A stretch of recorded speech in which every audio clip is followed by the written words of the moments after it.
अऊज़ु बिल्लाहिस समीइल अलीम मिनश शैतानिर रजीम।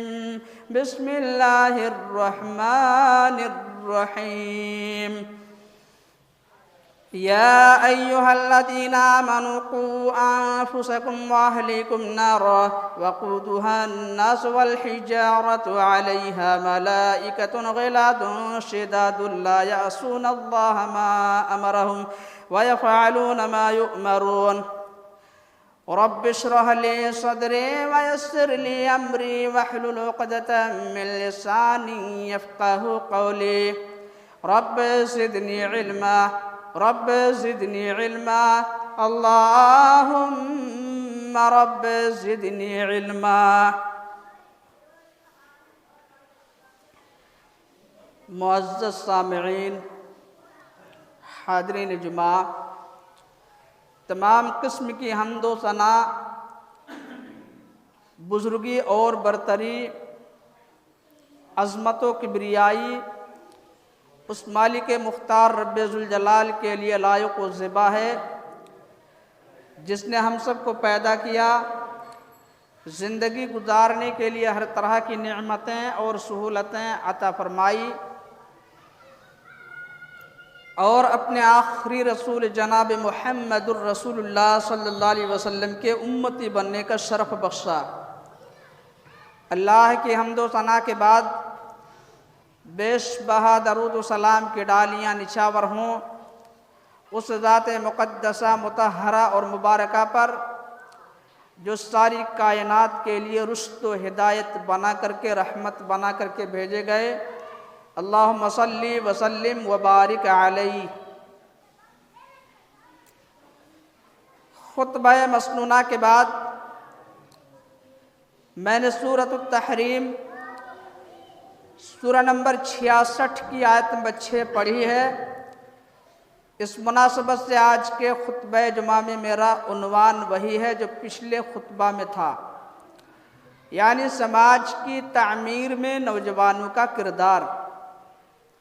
अल्लाह से दुआ है वो हम सबको हक़ बोलने, खुद उस पर अमल करने और हक़ का पैगाम दूसरों तक पहुँचाने की तौफ़ीक़ दे, आमीन। ब्रदरान इस्लाम, पिछले खुतबा में कई हदीसों के हवाले से मैंने नौजवानों को उनका मकाम बताया था, उनकी अहमियत बताई थी। फिर खुतबा के बीच में हमारी शानदार तारीख़ के जो बहादुर नौजवान हैं और जिन्होंने इस्लाम की तामीर और तरक्की में चार चांद लगा दिया था, चंद नौजवानों का मुख्तसर तौर पर तज़किरा किया था। और फिर खुतबा के आखिर में कहा था कि अगले खुतबा में इंशाअल्लाह ताला एक नौजवान सहाबी का वाक़या सुनाऊंगा। तो आइए उसी वाक़या से शुरू करते हैं। वाक़या सही है और सही हदीस में है। मुस्तदरक हाकिम, जो इमाम हाकिम रहमहुल्लाह की किताब है, यह भी हदीस की एक किताब है। उसी किताब में यह वाक़या मौजूद है। किताब फ़ज़ाइल सहाबा वाले चैप्टर में हदीस नंबर है 2701। उस नौजवान सहाबी का नाम अबू मरसद गनबी रज़ियल्लाहु ताला अन्हु है। बड़े ही पहलवान और ताकतवर सहाबी, हिजरत करके मदीना आए। अल्लाह के रसूल सल्लल्लाहु अलैहि वसल्लम ने फरमाया, अबू मरसद, तुम्हारे बहुत से भाई अब भी काफिरों के जुल्म सितम की चक्की में पिस रहे हैं। काफिरों ने उन्हें बेड़ियों में जकड़ रखा है, उन्हें छोड़ते नहीं हैं कि वो खुद चल करके मदीना आ जाएं। अबू मरसद, क्या तुम रातों रात मक्का जाकर अपने उन भाइयों को आज़ाद करके मदीना अपने साथ ला सकते हो? अबू मरसद गनवी रज़ियल्लाहु अन्हु ने कहा, मैंने कहा क्यों नहीं है अल्लाह के रसूल, मैं ये काम कर सकता हूँ। चुनांच मैं उसी वक्त मक्का की तरफ रवाना हो गया और शाम होते ही मक्का पहुँचा। मक्का पहुँचने के बाद वहाँ एक बाग की बाउंड्री में जाकर के छुप गया, ताकि लोग जब सो जाएं तो मैं अपने उन भाइयों को जो बेड़ियों में जकड़ कर रखे गए थे उन्हें आज़ाद करके अपने साथ मदीना ले जा सकूं। जब चारों तरफ सन्नाटा छा गया और मुझे यकीन हो गया कि सब लोग सो चुके होंगे, तो मैं दीवार के किनारे किनारे चलते हुए मक्का के जेल घर की तरफ बढ़ा। चांदनी रात थी। इतने में मुझे एक साया अपनी तरफ आता हुआ दिखाई दिया। करीब आया तो वो एक औरत थी और इत्तेफाक से ये वही औरत थी ज़माने जाहिलियत में, जब मैं मुसलमान नहीं था, उसके साथ मेरे बड़े अच्छे ताल्लुकात थे। मैं उससे बेइंतहा मोहब्बत करता था। उसने देखते ही मुझसे कहा, अबू मरसद तुम हो? मैंने कहा हाँ मैं हूँ, क्या हुआ?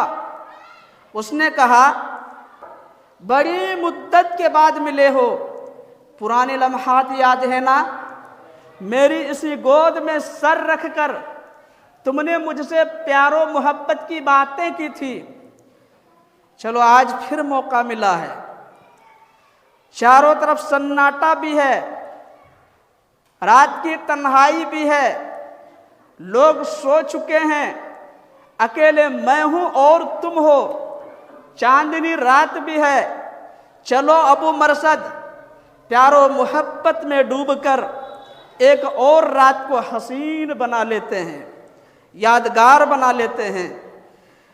जरा सोचो मेरे नौजवानों, रात की तन्हाई है, हसीन और खूबसूरत औरत सामने खड़ी है, खुद बुराई की दावत दे रही है। ऐसे में कौन अपने नफ्स पे कंट्रोल कर पाएगा?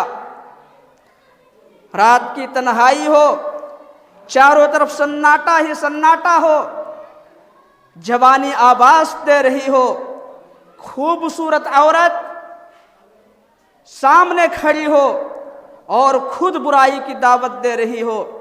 जरा बताओ मेरे नौजवानों, मेरे भाइयों, आज के ज़माने में ऐसा जवान कहाँ मिलेगा?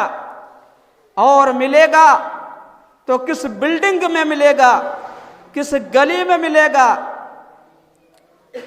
किस हवेली में मिलेगा, किस गांव में मिलेगा, किस शहर में मिलेगा? जाओ जरा चिराग लेकर ढूंढो। जवान मिलना बहुत मुश्किल है जिसके सामने बुराई के सारे सामान मौजूद हों और वो अपने आप को बुराई से बचा ले। लेकिन अबू मरसद गनवी रज़ियल्लाहु अन्हु ने अपने आप को बुराई से बचाया, क्योंकि वह नबी सल्लल्लाहु अलैहि वसल्लम के सहाबी थे। उस औरत ने जब बुराई की दावत दी तो अबू मरसद गनवी रज़ियल्लाहु अन्हु ने कहा, ऐ अनाक, मैं अब मुसलमान हो गया हूँ। मेरे नौजवानों जरा ध्यान से सुनना, क्या कहा? मैं मुसलमान हो गया हूँ। तुमको टच करना, तुमको छूना मेरे लिए हराम है। मुसलमान हो गए हो तो क्या हुआ? चलो जवानी का मज़ा लेते हैं। हमारे कितने नौजवान हैं जो कॉलेजों में पढ़ते हैं, यूनिवर्सिटीज़ में पढ़ते हैं, घर आकर क्या कहते हैं? घर आकर क्या कहते हैं? अम्मी मेरी शादी के लिए परेशान मत होना। क्यों बेटा, क्या बात है? अम्मी मुझे एक लाइफ पार्टनर मिल गई है, जीवन साथी मिल गई है। कौन है बेटा? कहाँ की रहने वाली है? अम्मी उसका नाम ये है और वो फलां जगह की रहने वाली है।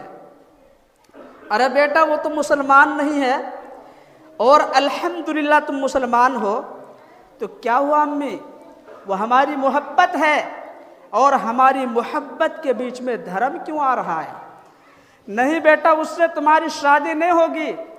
नहीं अम्मी, मेरी शादी उसी से होगी, वरना मैं घर छोड़कर चला जाऊंगा। कितने नौजवान तो यहाँ तक कह देते हैं, अम्मी अगर मेरी बात नहीं मानी गई तो मैं सुसाइड कर लूंगा, मैं आत्महत्या कर लूंगा, मैं ट्रेन के सामने अपने आप को डाल दूंगा, ट्रक के सामने अपने आप को डाल दूंगा, बिल्डिंग के ऊपर से छलांग लगा दूंगा, नदी में कूद जाऊंगा, जहर पी करके अपने आप को खत्म कर लूंगा। मेरे नौजवानों, मेरे भाइयों, क्या ऐसे वाकयात नहीं सुनाई दे रहे हैं? क्या ऐसे वाकयात आपने अखबारात में नहीं पढ़ा होगा, सोशल मीडिया के जरिए से नहीं सुना होगा, टीवी में नहीं देखा होगा? यकीनन ऐसे वाकयात आपने अखबारात में पढ़ा होगा, सोशल मीडिया के जरिए से सुना होगा, टीवी में देखा होगा। बताइए मेरे नौजवानों, क्या इस तरह के कामों से अच्छे समाज की तामीर हो सकती है? मुआशरा अच्छा हो सकता है? अच्छा मुआशरा वजूद में आ सकता है? हरगिज़ नहीं, बल्कि यह समाज को बर्बादी की तरफ ले जाना है। यह मुस्लिम समाज को, बल्कि इस्लाम को बदनाम करने का काम है, करने वाला काम है। मेरे नौजवानों, जरा नसीहत हासिल करो अबू मरसद गनबी रज़ियल्लाहु अन्हु के वाकया से। रात की तन्हाई है, खूबसूरत औरत खुद बुराई करने के लिए दावत दे रही है, लेकिन अबू मरसद गनबी रज़ियल्लाहु ताला अन्हु कहते हैं, ऐ अनाक, ये पिछली बातें जो तुम मुझे याद दिला रही हो, ये उस वक्त की बातें हैं जब मैं मुसलमान नहीं था, लेकिन अल्हम्दुलिल्लाह आज मैं मुसलमान हो गया हूँ। अब तुम मेरे लिए हराम हो चुकी हो। मैं तुम्हारे साथ जिस्मानी ताल्लुकात कायम करना तो दूर की बात, मैं तुम्हारी ख्वाहिश पूरी करना तो दूर की बात, मैं तुम्हारे जिस्म पर हाथ तक नहीं लगा सकता। अल्लाहु अकबर। नौजवानों, जरा टटोलिए अपने आप को। क्या आपके पास ऐसा ईमान मौजूद है? क्या आप इस तरीके से अपने आप को बुराई से बचा रहे हैं? क्या आप अपने आप को गुनाह से बचा रहे हैं? अगर आप ऐसा नहीं कर रहे हैं तो अपने ईमान की खैर मनाइए और अपने मुसलमान होने पे मातम मनाइए कि आज हम अपने समाज को किस तरीके से बदनाम कर रहे हैं। गौर कीजिए, अबू मरसद गनबी रज़ियल्लाहु अन्हु ने क्या कहा कि मैं तुमसे जिस्मानी ताल्लुकात कायम करना तो दूर की बात, तुम्हारी ख्वाहिश पूरी करना तो दूर की बात, तुम्हारे बदन पर हाथ तक नहीं लगा सकता। उसने धमकी दी, अगर तुमने मेरे साथ जिस्मानी ताल्लुकात कायम नहीं किया, मेरी बात नहीं मानी, मेरी ख्वाहिश पूरी नहीं की, तो मैं शोर मचा दूंगी, पूरे मक्का वालों को जगा दूंगी, फिर वो तुम्हें पकड़ कर ले जाएंगे और तुम्हारी अच्छी तरह कुटाई करेंगे। अबू मरसद गनबी रज़ियल्लाहु ताला अन्हु ने कहा, तुम जो चाहे कर लो, लेकिन मैं तुम्हारे साथ ये काम हरगिज़ नहीं कर सकता। उसने शोर मचाना शुरू कर दिया, मक्का वालों उठो, ये आदमी आया है, देखो ये आदमी आया है तुम्हारे कैदियों को छुड़ाने के लिए। सैयदना अबू मरसद गनबी रज़ियल्लाहु अन्हु कहते हैं, मक्का वाले आवाज़ की तरफ लपके और मेरी तरफ दौड़ने लगे। मैं भी एक पहाड़ की तरफ भागा, वो लोग अभी दूर थे, मैं पहाड़ से नीचे की तरफ भागा, नीचे एक छोटा सा गुफा था, उसी में मैंने अपने आप को झुका दिया। वो लोग दौड़ करके आए, पहाड़ पे चढ़े, मुझे इधर उधर ढूंढते रहे और बहुत देर तक वो खड़े होकर के ढूंढते रहे पहाड़ के ऊपर, और उन्होंने खड़े होकर पेशाब भी किया और वो पेशाब मेरे मुंह पे टपक रही थी। मैंने सब्र किया और अल्लाह से बराबर यही दुआ करता रहा, ऐ अल्लाह मुझे इन बदबख्तों से बचा ले ताकि मैं तेरे नबी की दी हुई जिम्मेदारी पूरी कर सकूं। चुनांचे अल्लाह ने मेरी दुआ कबूल की और थोड़ी देर के बाद वो लोग वापस चले गए। काफ़ी इंतज़ार के बाद सैयदना अबू मरसद गनबी रज़ियल्लाहु अन्हु कहते हैं कि काफ़ी इंतज़ार के बाद जब मुझे यकीन हो गया कि वो लोग नींद की आगोश में चले गए होंगे, फिर मैं आहिस्ता आहिस्ता जेल घर की तरफ बढ़ा और जेल घर में दाखिल होकर के अपने उन भाइयों को जो बेड़ियों में जकड़ कर रखे गए थे एक एक करके खोला और उनको लेकर के मदीना पहुंचा। फिर मदीना पहुंचने के बाद नबी सल्लल्लाहु अलैहि वसल्लम की खिदमत में हाजिरी दी और नबी सल्लल्लाहु अलैहि वसल्लम को सारा वाक़या सुना दिया, अल्लाह के रसूल मेरे साथ ये वाक़या पेश आया है। उसके बाद मैंने कहा, अल्लाह के रसूल क्या मैं उस औरत से निकाह कर सकता हूँ? तो आप सल्लल्लाहु अलैहि वसल्लम ने फरमाया, नहीं, तुम उससे निकाह नहीं कर सकते, क्योंकि अल्लाह रब्बुल आलमीन ने अपने मुक़द्दस कलाम में साफ तौर पर इरशाद फरमा दिया। क्या कहा अल्लाह ने? वला तन्किहुल मुशरिकाति हत्ता युमिन्न वला अमतुम मुमिनतुन खैरुम मिन मुशरिकतिन वलौ अअजबतकुम वला तुनकिहुल मुशरिकीन हत्ता युमिनु वला अब्दुम मुमिनुन खैरुम मिन मुशरिकिन वलौ अअजबकुम। सूरतुल बकरा सूरह नंबर 2 आयत नंबर 221। अल्लाह ने कहा कि तुम काफिरा और मुशरिका औरतों से निकाह मत करो, चाहे वो तुम्हें कितनी अच्छी क्यों ना लगे या तुम्हारी आंखों में बस जाए। उनके मुकाबले में तो वो लौंडी या वो काली कलोटी औरत बेहतर है जो ईमान वाली हो, जिसके पास ईमान जैसी दौलत मौजूद हो। इसी तरह मुशरिका मर्दों से मोमिना औरतों का निकाह मत करो, चाहे वो कितना हसीन व जमील क्यों ना हो या चाहे वो कितना कामयाब बिजनेसमैन क्यों ना हो, कितनी लंबी चौड़ी प्रॉपर्टी का मालिक क्यों ना हो, मत करो शादी उनके साथ, अपनी बहनों की, अपनी बेटियों की। उनके मुकाबले में तो वो गुलाम बेहतर है या वो गरीब आदमी बेहतर है जिसके पास कुछ भी नहीं है सिवाय ईमान के, वो ईमान वाला है। इसलिए ऐ अबू मरसद, तुम अनाक से शादी नहीं कर सकते। ठीक है, अल्लाह के रसूल मैं नहीं करूँगा। देखा आपने, अल्लाह के रसूल सल्लल्लाहु अलैहि वसल्लम ने एक बार मना किया और उन्होंने अपने बचपन की मोहब्बत छोड़ दी। आज हमारे बहुत से नौजवान हैं जो बुराई कर रहे हैं, गुनाह का काम कर रहे हैं, जुर्म कर रहे हैं, तरह तरह का पाप कर रहे हैं।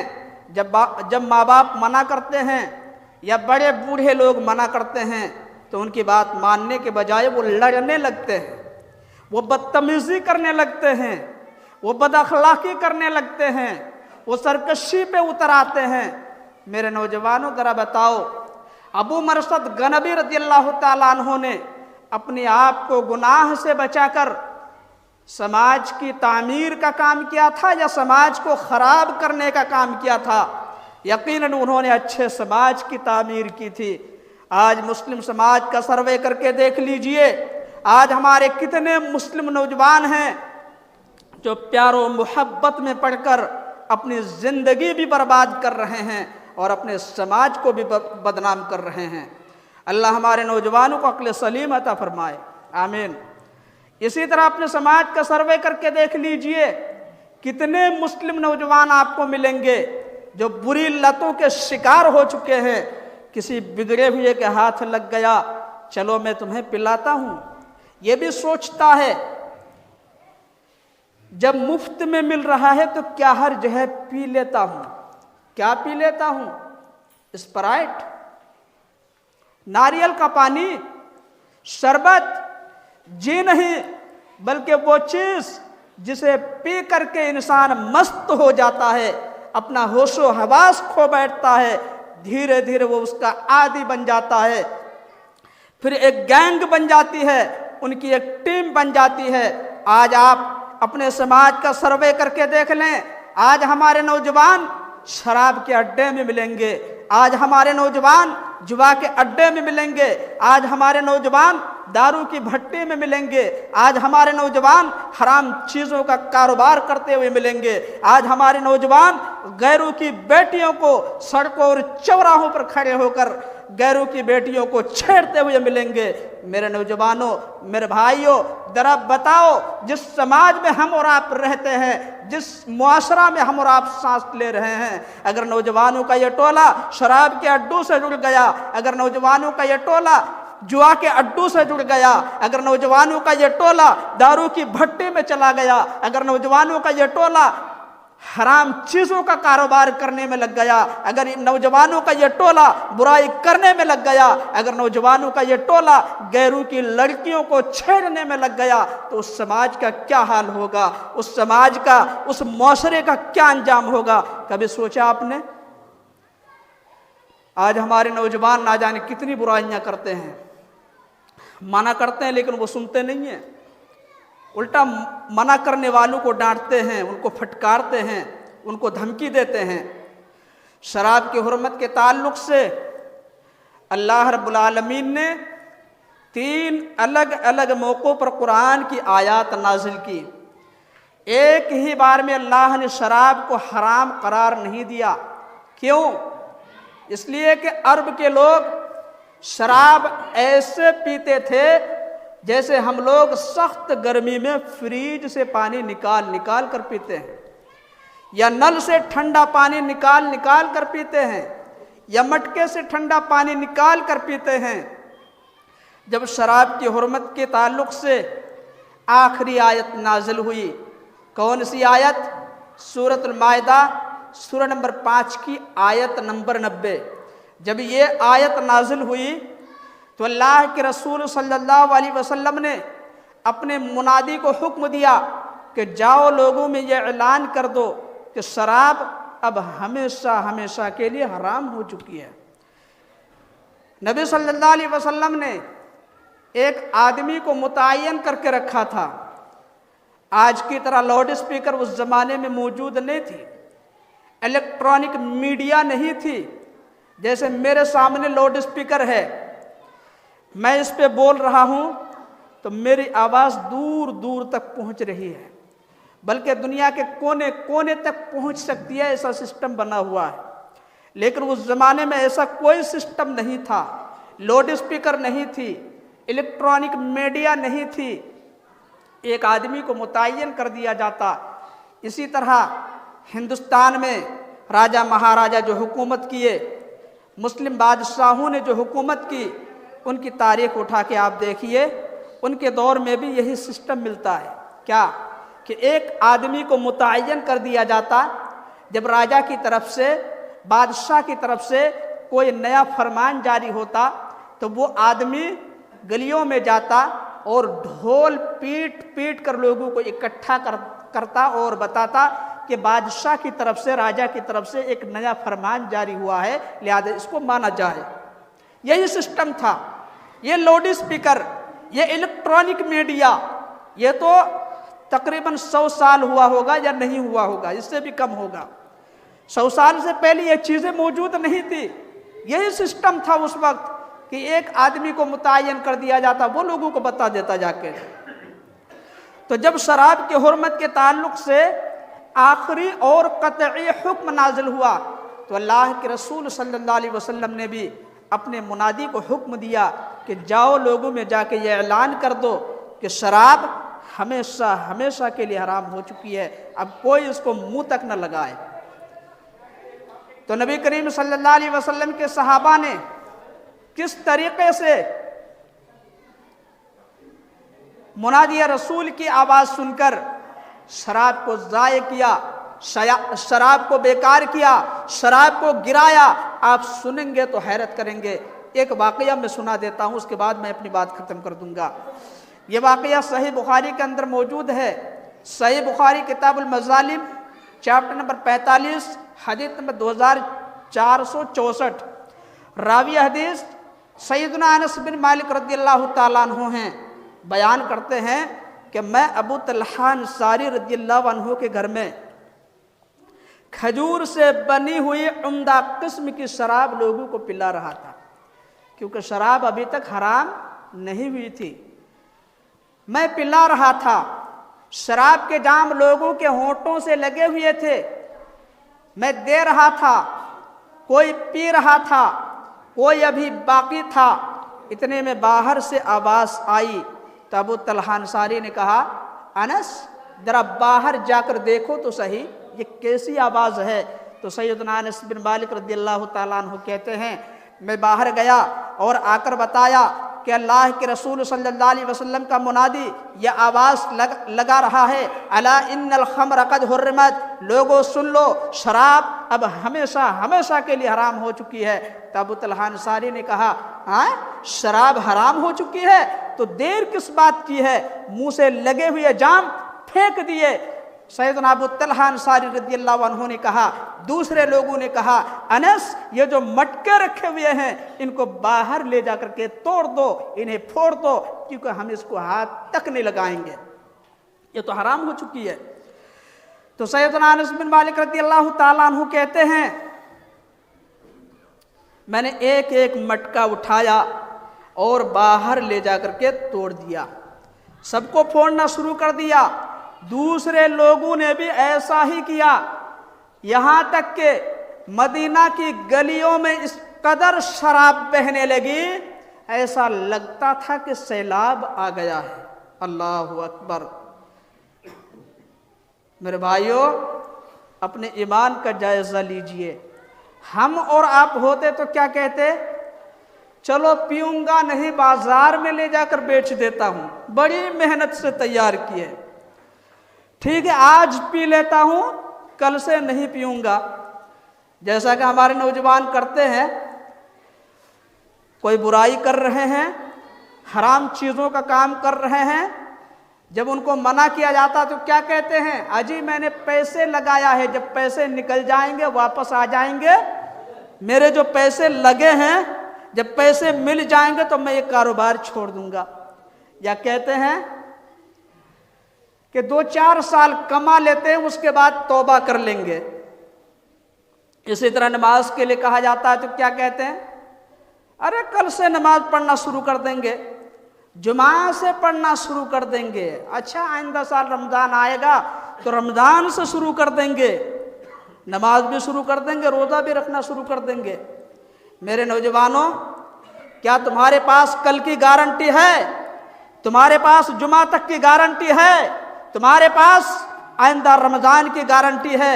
तुम कैसे बोल रहे हो कि कल करेंगे, आज करेंगे, अभी हम कमा रहे हैं, बाद में छोड़ देंगे, तौबा कर लेंगे। मेरे नौजवानों, शरीयत के साथ ये मजाक है और अल्लाह ताला ऐसा मजाक हरगिज़ बर्दाश्त नहीं करेगा। आज हमारे नौजवानों को देखिए, मस्जिद के अंदर अजान हो रही है और बाहर जाके क्रिकेट खेल रहे होते हैं,